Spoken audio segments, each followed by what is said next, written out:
Fairy Tail 100 Years Quest Chapter 178 has given us a massive power-up for Lucy, and I am not going to lie, this adds a whole other layer to what she can do in terms of fights for the course of the story, and she can finally really pull her weight in the fights against the Dragon Gods in a much more meaningful manner without needing Wendy to help her with enchantments.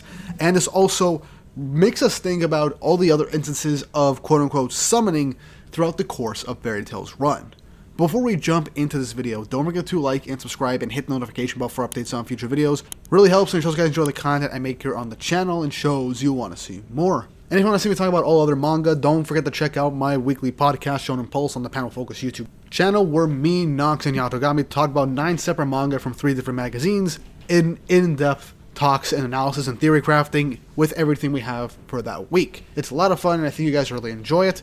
And if you want to see me talk about anything that isn't anime and manga, like American comic books, go check out my comic book second channel, GW Comics. I talk about Marvel, DC. Right now I'm only talking about Ultimate Marvel and Absolute DC I'm planning on getting to, as well as trying to talk about multiple other comic books from other publishers and a bunch of different stuff that I want to dive into over there. So if you like that, go give it a subscribe.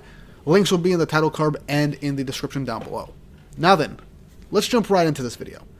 So, in Chapter 178, Mercphobia, the Water Dragon God, gives Lucy another key, which I presume is golden, and it is said to be the key to summon him, the Water Dragon God. And he essentially gives Lucy the classification of summoner. She's not just a celestial spirit wizard, but she's a summoner. And by what Mercphobia stated, that wizards who use keys or have keys and get their powers from gates are collectively known as summoners. Now the wording is a bit weird. It could be a translation error. From what he's saying is that characters that have keys and can open gates with them or get power through those gates are called summoners. Which means Lucy is upgraded from a traditional celestial spirit wizard to just a baseline summoner, period. Now this can mean that she could summon multiple different creatures or even people if she has the key to summon them.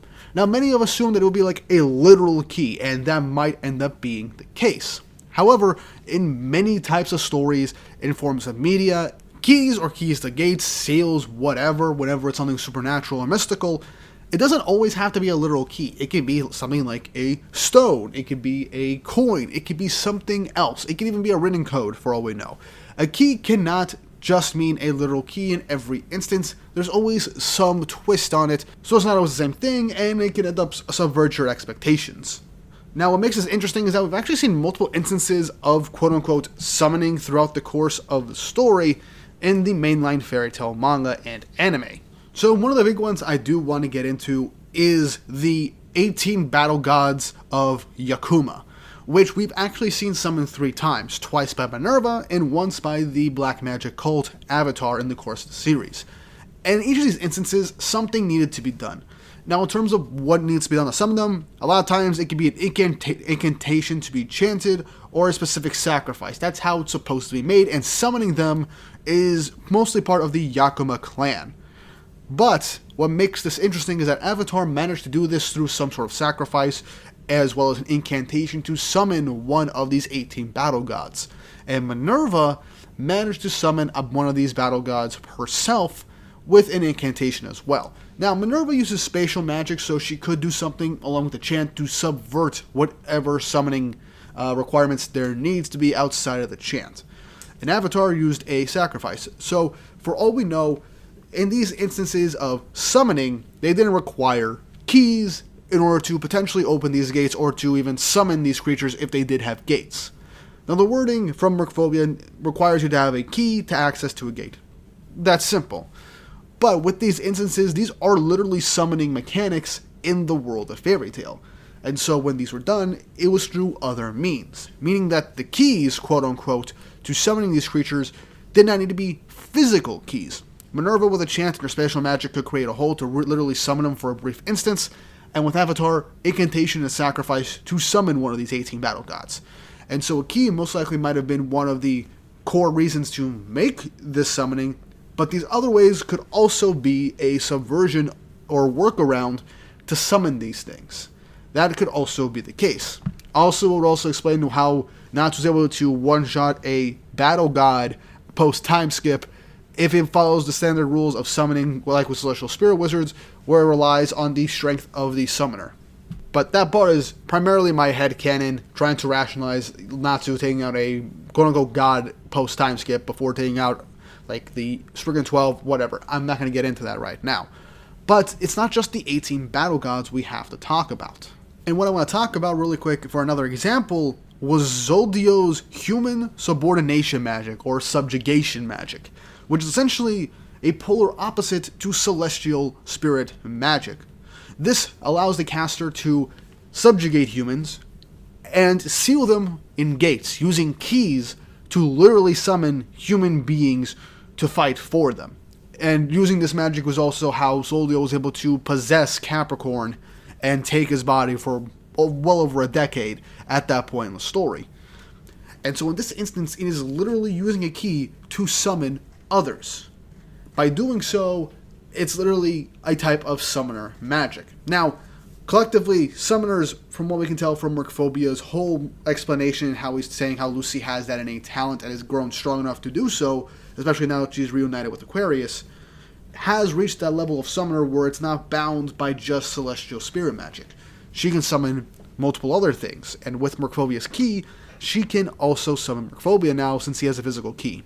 But this begs the question, will Lucy eventually no longer need keys? Because remember, when she was in Elentier, she had enough magical power to open the gates of all of her zodiac spirits without needing her keys on her, which is honestly a really big potential future look at Lucy's main power, not needing the physical keys on her or whipping them out to actually summon her spirits. And her as a baseline summoner could also be another way, an explanation, an expansion on her abilities, so that she could grow stronger without needing a physical key. And these other instances of summoning, especially the Battle Gods one, could have potentially been it could be used as a type of template to show Lucy that she can summon without these keys if she has enough power. Now you could also take another instance in terms of summoning something that doesn't have a literal key, would be Angel's Angel Magic. She was using these coins that as the price was to summon multiple of these angel parasitic creatures in exchange for her life force and magical energy. That was also a different type of summoning magic, though that required literal coins as the key to summon, and the price was the power and life force from the caster. So we've had many instances of these summoning mechanics in Fairy Tail, and like I mentioned with Lucy, we could see her potentially summon without the literal need for keys. But this begs the question, can she summon more than just her celestial spirits and now Mercphobia now? Will the other dragon gods have keys for them, or will Lucy need to create keys in order to essentially seal away or be able to summon others as well? We do know from the Eclipse Celestial Spirit arc, which unfortunately is canon, but it does have important information, where Hisui, the princess of Fiore, was able to create pseudo gate keys that were able to forcibly close the gates of the zodiac spirits during that arc. So it is very possible that the same method Mercphobia ended up using was used to make his own key. Now, we don't know how he has this key. He might have made it as a precaution in case he needed to give somebody a key to summon him, or it could have been just somebody made a key and Mercphobia took it so it wouldn't be misused. I don't know. That's honestly the one thing I really do need an explanation for, outside of how Mercphobia and Aquarius know each other, but I need to know how Mercphobia has that key. But this does obviously beg the question, could, Lucy get another power-up by getting another dragon god on her side? Most notably, Selene. Now, a lot of people, after the most recent chapter, were saying the character that Lucy would have the best chemistry with, in terms of magic, adaptability, and just chemistry, would be Selene. She is the moon dragon god. She has spatial magic. She can manipulate the stars. It feels like a match made in heaven for a celestial spirit wizard, now summoner. Which, honestly, it would be really cool if after Wendy's whole thing, in order to keep Selene in the bag and bring her out whenever she needs to, so she wouldn't have to constantly be needing to sense whenever things are going on, was for them to make a key for Selene and Lucy can summon her. Now, outside of that, which would be really, really cool, and imagine if Selene's overwhelming magical power could help Lucy summon all of her spirits and make a even stronger star dress ability for her to use. That whole Celestial Spirit Queen Lucy theory video I made over a year ago now could actually happen, potentially, if Selene does end up joining the party in this instance and boosts Lucy's own power by her own. But with the ability to summon a dragon god like Mercphobia, we have to think, will Lucy have a type of dragon slaying magic or dragon magic added onto her? Because the Celestial Spirit Keys, primarily the Zodiacs, allow her to have the Stardress transformations, being able to imbue herself with the powers of her celestial spirits. Could she potentially do the same thing with Mercphobia now, having her own form based off of Mercphobia, and in that essence gain the Water Dragon God's abilities to use? That would be really cool. And what if there is a mix between Mercphobia and Aquarius to make an even stronger water-based transformation for Lucy? I would also love to see a massive unison reign between Lucy in her Aquarius form, Aquarius, and Mercphobia. That would be really cool to see. But getting these dragon magic capabilities from Mercphobia, if we do get a type of Stardress or dragon form for Lucy, what would it look like? And also, would it have the negative side effects for Dragon Slayers when you give Dragon Slayer magic to others through first generation and third generation Dragon Slayers by placing them through enhancements and enchantments from Dragon Slayer magic and teaching them Dragon Slayer magic? That is the main question if that were to be the case for Lucy to get Mercphobia's abilities so that she would have the full capability of fighting a dragon. But I honestly don't know. We do know that second generation Dragon Slayers seem to be immune to dragonification, so since that is purified dragon hearts, processed dragon hearts, so it's not technically dragon, but whatever. Fourth generation are just Lacrimal soldiers. Fifth generation don't suffer from dragonification unless they go Dragon Force. That is the only thing. They can't do so unless they enter Dragon Force, so they're relatively safe. It's just first and third generation. So what would that make Lucy in that aspect if she gains those types of abilities? Would she be like a 6th generation Dragon Slayer, or would she be technically a 1st generation Dragon Slayer since her transformation would technically be somewhat of an enchantment or enhancement for her own capabilities? That's also something to really consider. But I would really love it if she got her own form based off of Mercphobia. Her power will be boosted by an exponential amount. She can use dragon magic, so she can actually potentially hurt the dragon gods now and actually do something without needing the Dragon Slayer enchantments and Dragon Slayer seal that Wendy has given her in the past to make her potentially be able to deal damage to a dragon. And with Mercphobia's power, which are already well above most dragons, Lucy could potentially even deal some damage to the other dragon gods like Alderaan, Viernes. I wouldn't say Ignia, because that's Natsu's thing, but it would be cool if she did participate in the fight with Ignia and was actually able to deal some sort of damage or give him a bit of irritation. But all that to say, with Lucy's new acquirement of being a summoner, she has a lot more options. And while having Mercphobia's key to summon him and potentially get that form is honestly really, really cool, you have to wonder what else she could do with it. There has been a theory for a long time that Lucy would somehow be able to summon Natsu whenever she wanted, like a celestial spirit. That's been around since the beginning of the manga, after Natsu was pulled through the celestial world when Virgo was summoned in the very first arc of the manga.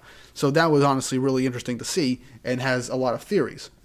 I don't know if we'll get that, but it would be interesting, and if that would end up falling into the Natsu END transformation that he'll most likely get at the end of the series as well, I don't know. All that to say, I really do enjoy this chapter. I love Lucy's new power-up. It's really cool. Her entire arsenal just got even bigger, and she can finally really have a chance against fighting dragons with Mercphobia's help, and potentially gaining access to his powers. But what do you guys think of Lucy's big power-up? What do you think is the possibilities of her gaining the ability to summon others, like other people, or other dragon gods like Selene in the future? Leave your thoughts in the comment section down below, and if you haven't already, like and subscribe and hit the notification bell for updates on future videos. Really helps, and it shows you guys enjoy the content I make here on the channel, and shows you want to see more. Now with all that said and done, I hope you all have an awesome day.